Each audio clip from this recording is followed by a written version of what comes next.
Assalamu alaikum. So normally I don't do two videos on the same day, but surprisingly I have some more time. So I thought that I would make a quick short video again of something regarding IELTS and the difficulty level that students face in different areas of the IELTS exam. Now, a lot of times what happens is that students come back from an exam and they say that, our listening went really well and our reading went really, really well and we knew all the answers. And then when the band score comes, it is not up to their expectations. I mean, if they were expecting a 7, they end up getting a 6.5, or if they were expecting, more, they end up getting less. And it's a huge disappointment. Now, I'm just going to share something with you, which probably a lot of you don't know. And a lot of IELTS instructors and facilitators don't tell you this. This is something of a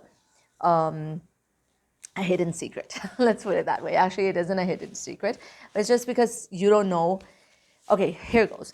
So what happens is that when you are transferring your answers from the listening to the reading, from the listening to the answer sheet or the reading to the answer sheet, I'm talking about paper-based, but to a certain extent, it applies, the same rule applies to computer-based.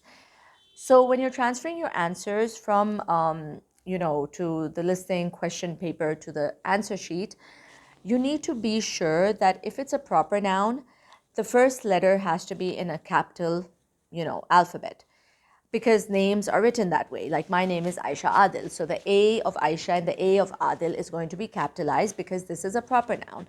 Same goes for the for the names of countries, for the names of places. Like in the listening exam, the first section is really dealing with a lot of names and numbers, names of restaurants, names of people.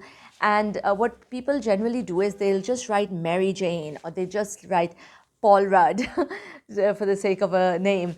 And the P of Paul is not capitalized, or the R of Rudd is not capitalized. That is a wrong answer in an IELTS exam.